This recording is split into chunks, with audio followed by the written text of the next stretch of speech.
지금부터 2200년 전 헬라 제국이 세계를 지배하고 있을 때였습니다. 그 당시 이집트 땅을 지배하는 왕은 프톨레미 왕이었는데요. 이 프톨레미 왕이 온 세계에 아주 귀하고 훌륭한 책들을 다 모으게 됩니다. 그런데 어느 날 이제 신하를 보고 훌륭한 책들을 다 모았느냐 하고 물었더니 가장 훌륭한 책을 아직까지 모으지 못했습니다. 그 책은 구약 성경이라고 하는데 히브리 말로 되어 있어서 우리가 읽지를 못합니다. 그런 보고를 하였습니다. 그때 이 프톨레미 왕이 저 유대 나라에 있는 엘라살 제사장에게 정중한 편지를 보냅니다. 그 구약 성경과 그 구약 성경을 헬라 말로 번역할 수 있는 학자를 보내주십시오. 그래서 이제 유대 나라에서 70명의 학자들이 이집트로 가서 히브리어 성경을 그 당시 세계 공용어인 헬라 말로 번역을 하였습니다. 그 번역 작업이 끝이 났을 때에 이제 누구나 다 그 성경을 읽을 수 있게 되었기 때문에 성경을 읽고 많은 사람들이 감동을 받습니다. 어떻게 이렇게 훌륭한 책이 있을 수 있을까? 거기에 참석한 종교의 지도자들이나 또 높은 신하들이나 그 왕족들이나 귀족들이 다 아주 큰 감동을 받습니다. 왕도 구약 성경을 통하여서 이렇게 훌륭한 책이 세상에 있다니 하면서 큰 감동을 받습니다. 그러던 어느 날 왕이 자기 시위대장에게 묻습니다. 지금 내가 다스리는 이 왕국에 유대인 노예가 있느냐? 예, 있습니다. 얼마나 되느냐? 12만 명 정도가 됩니다. 그때 유대 나라가 망하고 없었기 때문에 많은 유대인들이 노예 생활을 하고 있었습니다. 왕은 곰곰이 생각하다가 이러한 결정을 내립니다. 이렇게 훌륭한 책을 쓴 조상을 둔 후손이 노예가 될 수는 없다. 그러면서 자기 영토 안에 있는 모든 유대인들을 노예에서 해방시켜 주었다고 합니다. 그때 70명의 학자들이 히브리어로 된 성경을 헬라말로 번역한 그 성경책이 바로 70인역 성경책입니다. 최초의 번역 성경입니다. 그런데 이 70인역 성경을 구약 성경이라고 하는데요. 우리는 지금 그 성경책을 우리가 하나님의 말씀으로 가지고 있습니다. 12만 노예들을 해방시킬 수 있는 그 대단한 훌륭한 책. 모든 사람들에게 감동을 줄 수 있었던 그 훌륭한 책이 바로 우리가 갖고 있는 성경책입니다. 성경은 너무나 귀한 책입니다. 성경은 왜 귀하고 훌륭한가 하면은 하나님의 말씀이기 때문입니다. 성경은 3500년 전 모세가 기록하기 시작을 하여서 1600년 동안 40여 명의 사람이 기록을 합니다. 그 오랜 세월 동안 많은 사람들이 기록하였지만은 성경은 창세기부터 요한계시록까지 서로 모순이 되어서 부딪히는 내용들이 없습니다. 그리고 성경은 아무리 이렇게 오랜 세월이 지나도 개정판을 만들어낼 필요가 없는 완벽한 책입니다. 우리는 이 훌륭하고 이 대단한 성경을 가지고 있습니다. 왜 성경이 그렇게 완벽하고 훌륭한가 하면은 하나님께서 영감을 주셔서 사람이 기록을 하였기 때문입니다.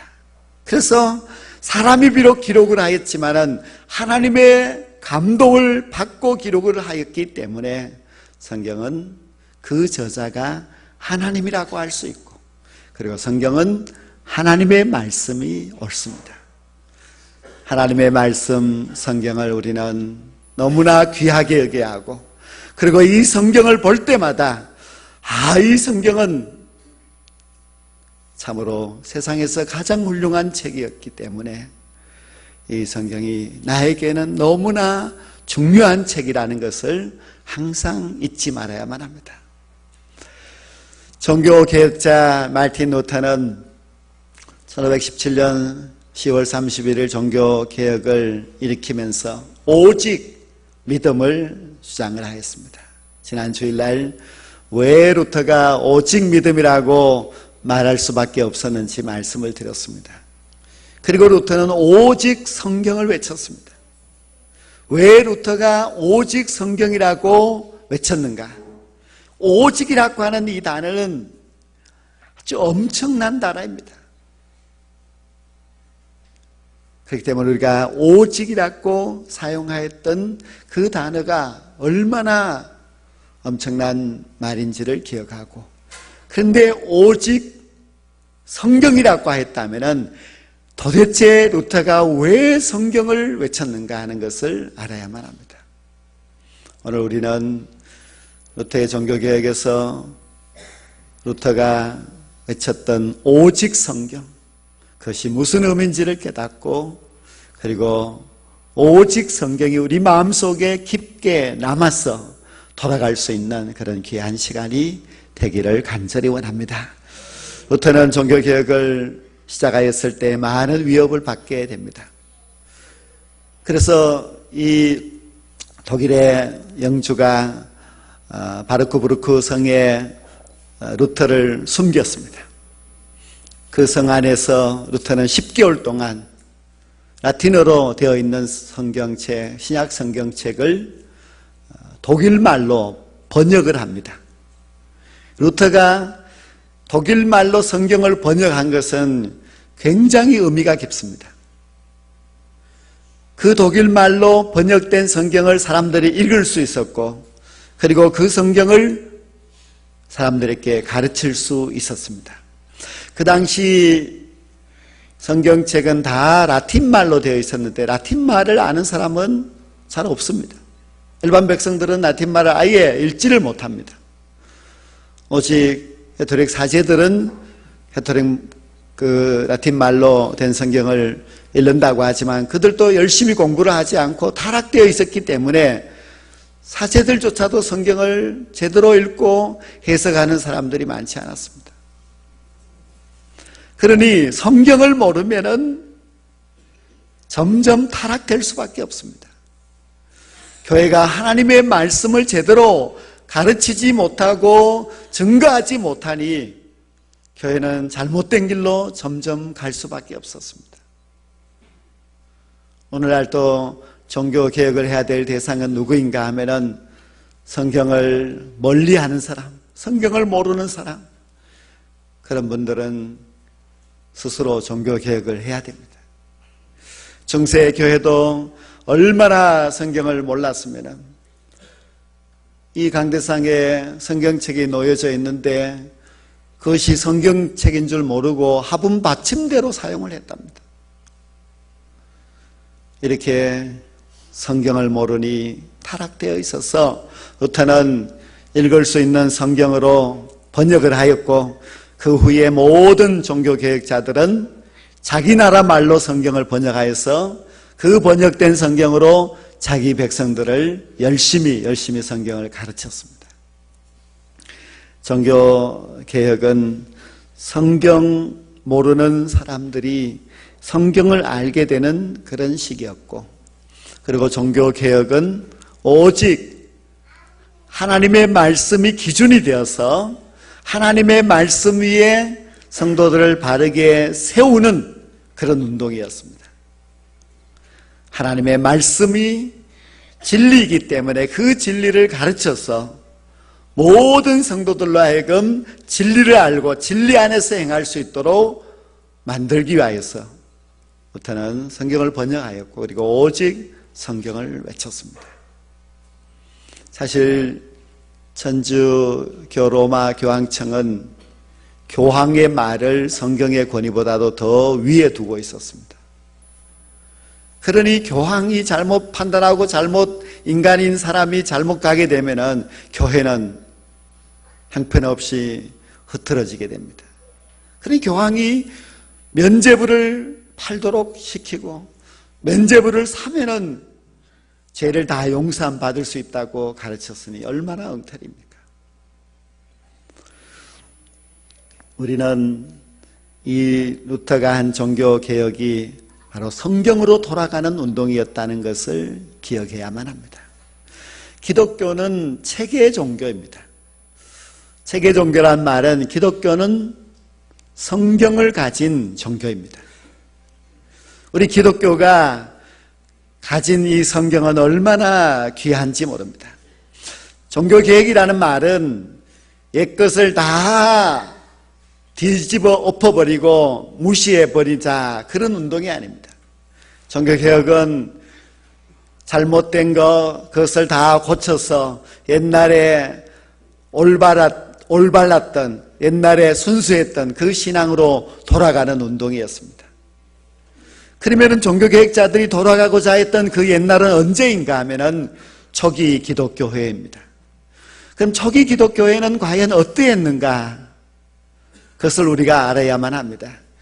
최근에 쓰여진 책 초기 기독교인이라고 불려졌던 사람들이라는 그 책에 보면은 이런 내용이 있습니다. 초기 기독교회는 예배 때마다 성경 봉독을 하였다고 되어 있습니다.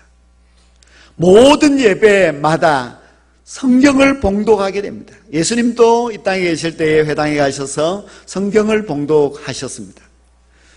그런데 초대 기독교인들도 그 어려운 박해 가운데서도 항상 성경을 봉독합니다. 그리고 그것이 전통이 되어서 오늘날까지 그 전통이 내려오고 있습니다.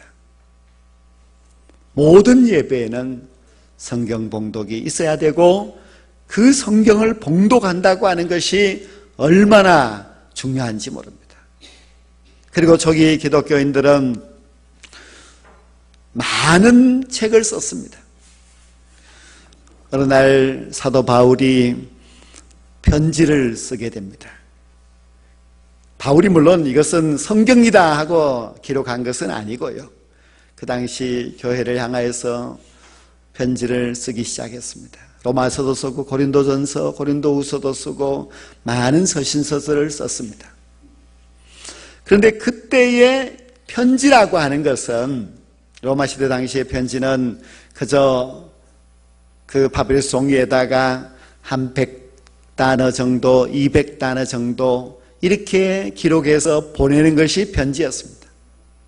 그런데 어느 날 로마 교회가 바울로부터 로마 교회에 보내는 편지를 받았는데 깜짝 놀랐습니다. 이 편지가 아니었습니다. 100단어, 200단어 정도가 아니라 무려 7,100단어가 된 이 편지를 받은 것입니다. 이것은 일반 편지의 한 40배나 더 긴 편지였습니다. 그리고 고린도전서도 보면 6,800단어가 되어 있습니다. 바울이 쓴 모든 편지들이 그 당시에는 상상할 수 없는 아주 장문의 글이었습니다. 그리고 다른 사도들도 편지를 썼습니다. 우리가 갖고 있는 이 성경책 이외에도 초기 기독교회가 쓴 모든 문헌들이 지금까지도 남아있는 것이 200권 이상이나 되는 문헌들이 있습니다. 그런데 왜 기독교인들은 그렇게 쓰고 그렇게 문헌들을 남기고 했을까? 그것이 그 당시에 다른 종교와 다른 점이었습니다. 물론 그 당시에도 로마 시대에 많은 종교들이 있었습니다. 근데 그 모든 종교들이 이렇게 긴 글을 남기고 하는 종교는 하나도 없었습니다. 기껏해서 그들이 하는 것은 신전을 건축해 놓고 신전 안에 비문을 세워놓고 비문에 몇 글자 적혀 있는 것이 전부였습니다. 그래서 기독교가 특이했습니다. 왜 기독교는 저렇게 글을 쓸까? 왜 많은 사람들이 그렇게 짧은 편지가 아니라 긴 편지를 쓸까? 왜 바울이 긴 편지를 쓰고 왜 마태가 그렇게 긴 마태복음을 기록했겠습니까? 그들의 마음속에 감동을 주시는 하나님께서 그 뜨거운 마음으로 예수님에 대하여서, 복음에 대하여서 기록하게 하셨기 때문입니다.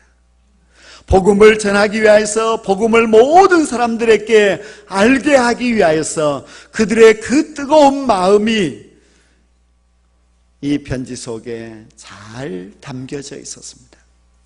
복음서도 대단합니다. 그 당시도 물론 위대한 인물들에 대한 전기가 있었습니다. 그러나 아무리 위대한 인물들의 전기라 할지라도 그것은 아주 짧은 단편집에 불과하였지만은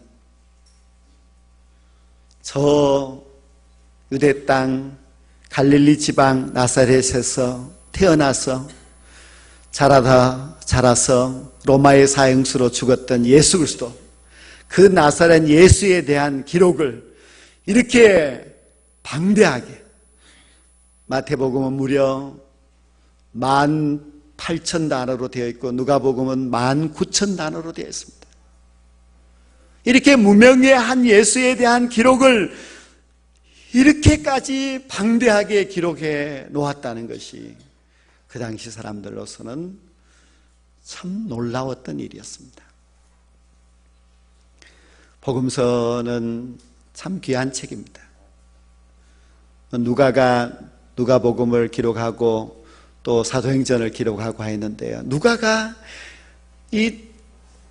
비록 19,000단어가 되는 누가복음을 기록하고 또 사도행전을 기록하고 할 때에 그것을 그 종이도 제대로 없는 시대에 또 펜도 없어서 붓으로 일일이 기록해야 되는 그 시대에 이렇게 방대한 책을 기록한다고 하는 것은 참 놀라운 일입니다. 그냥 어느 날 막 그냥 쓴 것이 아니겠지요. 하나님의 영감을 받아 기도하고 준비하고 오랜 시간을 들여서 이런 책을 썼습니다. 기독교는 다른 종교와 다른 체계 종교입니다. 다른 종교는 그저 몸만 가지고 헐레벌떡 신전으로 달려가지만 우리는 달랐습니다. 책을 갖고 있었습니다. 또 초기 기독교회에서 놀라운 그 한 가지의 특징은 편지를 받으면 그 편지를 다 종이에다가 옮겨 적습니다. 그것을 필사라고 하는데요, 초대교회는 필사운동이 대단했습니다. 바울이 로마서를 여러 권 인쇄를 해서 보낸 것이 아니라 그 종이에 기록하여 두루마리로 말아서 보냈을 때 그 편지를 받은 로마의 교인들이 그것을 다 옮겨 적습니다. 한자 한자 옮겨 적습니다. 로마서 하나를 다 옮겨 적으려면 한 3일 정도 걸립니다. 왜 옮겨 적는가? 교회에 보관하기 위해서, 그리고 자신들이 집에 가져가서 읽으려고 옮겨 적습니다. 그리고 또 목적은 그것을 잘 기록을 하여서 다른 교회에 보내기 위해서입니다. 바울이 에베소 교회에 보낸 편지는 에베소 교회만 갖고 있을 수가 없었어요. 너무나 좋은 말씀이기 때문에 그것을 다 옮겨 적어서 그 에베소 지역에 있는 여러 교회에 보냈습니다. 모든 교회들이 그 말씀을 가지고 있었고 모든 교회들이 예배를 드릴 때마다 말씀을 봉독합니다. 기독교는 책의 종교, 말씀의 종교입니다. 기독교는 책을 가지고 있고 그냥 보통 책이 아니라 2000년 전에는 대단한 책이 기록되었었는데 그것이 바로 우리가 가진 성경책입니다. 물론 이 신약 성경이 기록되고 그것이 다 경전으로 받아들여지기까지는 350여 년의 긴 시간이 걸렸습니다. 그러나 그 오랜 시간 동안에도 모든 교회들은 성경을 가지고 있었고 모든 성도들은 성경을 가지고 성경을 읽고 했습니다. 교회마다 모이면 성경을 읽었고 교회마다 성경을 가르쳤습니다. 기독교인이라면 누구나 다 성경을 읽고 누구나 다 성경을 배웠습니다. 그것이 바로 초기 기독교인이라고 불려졌던 그 사람들의 삶이었습니다. 루터가 종교개혁을 하면서 오직 성경을 외치면서 성경 위에 교회를 세우려고 했던 그의 그 목적은 초기 기독교인들이 그러하였듯이 모든 기독교인들은 성경으로 돌아가야 되고 성경을 토대로 하여서 신앙을 세워나가야 한다는 것을 가르치기 위함이었습니다. 여러분들이 오늘 이 말씀을 듣고 어떤 생각이 드십니까? 우리 기독교가, 특히 우리 개신교회가 성경의 종교 아닙니까? 과거에 이 로마 천주교회는 그렇지 못했습니다. 신부가 알아듣지도 못하는 라틴 말로 성경을 읽고 그리고 별다른 설명도 하지 않고 그렇게 했기 때문에 교인들은 점점 무지해 갔고 그리고 그 신부들도 점점 더 무지해 갔습니다. 그러나 우리 개혁교회는 그렇지 않습니다. 성경을 번역하고 성경을 가르치고 성경을 가지도록 했습니다. 우리 모든 기독교인들은 성경을 가지고 교회로 가고 그리고 성경을 읽고 성경을 항상 사랑하고 있습니다. 여러분들에게는 그런 성경이 있습니까? 그냥 일주일 동안 먼지 앉아 있던 그런 성경책이 아니라 읽고 하는 그 성경책이 있습니까? 성경책은 들고 교회로 오지만은 성경의 내용은 너무 몰라서 누가 물을까 봐 겁이 나는 그런 기독교인으로 살아가고 있습니까? 그것은 성경을 가진 자라고 말할 수가 없습니다. 우리는 오직 성경이라고 외쳤던 종교개혁자들의 신앙을 물려받은 개혁교회의 개신교인들입니다. 개신교인이라면 성경을 가져야 됩니다. 개신교인이라면 당연히 성경이 얼마나 중요한지를 알고 이 성경을 자랑하고 이 성경을 가지고 내 신앙을 바르게 세워야만 합니다. 성경을 우리가 점점 멀리하게 되면 타락될 수밖에 없습니다. 그래서 오늘 제가 읽은 본문 말씀, 짧은 말씀이지만 그 말씀의 내용을 가지고 설교를 마무리하려고 합니다. 그 말씀에 보면은 성경의 종교인 우리 기독교인들은 성경을 읽어야 한다는 것을 가르쳐주고 있습니다. 우리는 성경을 읽어야 됩니다. 모든 그리스도인들은 날마다 성경을 읽어야만 합니다. 성경을 읽지 않고 그냥 보내는 하루가 절대로 있어서는 안 됩니다. 그 수많은 종교개혁자들이 피를 흘려 세운 이 개신교회의 성도라면 성경을 읽어야 됩니다. 성경을 읽으라고 말씀하고 있고요. 두 번째로는 이 성경을 가르치라고 말씀하고 있습니다. 가르치라고 하는 것은 특별한 누구가 하는 일이 아니라 모든 그리스도인들이 다 해야 할 사명입니다. 우리는 가르칠 수 있는 그런 그리스도인이 되어야만 합니다. 누가 나에게 성경에 대해서 물을까 봐 겁이 나서 도망치는 그런 그리스도인이 되어서는 안 됩니다. 물론 우리가 성경 모든 것을 알고 그것을 척척 가르칠 수 있는 그런 능력은 없습니다. 그 정도는 되지 않는다 할지라도 그래도 성경을 가르칠 수 있어야 됩니다. 내 자녀에게도 가르칠 수 있어야 되고 내가 신앙이 어린 성도들에게도 성경을 가르칠 수 있어야만 합니다. 그래야 개신교인이고 그래야 이 위대한 책을 갖고 있는 그리스도인들이라고 말할 수가 있습니다. 우리는 성경의 종교를 믿고 있습니다. 그리고 이 성경은 하나님의 말씀이기 때문에 이 세상의 그 어떤 책과는 비교할 수 없는 위대하고 훌륭한 책이라는 것을 믿고 있습니다. 그런데 이렇게 좋은 훌륭한 책을 우리가 읽지 않고 성경을 모른다면 그것은 너무나 부끄러운 일입니다.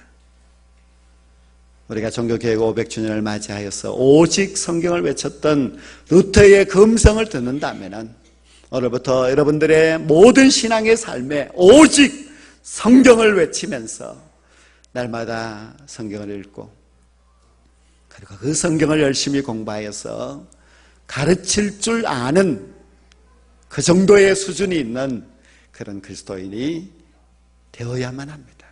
그래서 우리가 주님 앞에 섰을 때 정말 부끄럽지 않는 그런 그리스도인이 꼭 될 수 있기를 주님의 이름으로 간절히 부탁을 드립니다. 기도드리겠습니다. 하나님 아버지, 초기 기독교인들이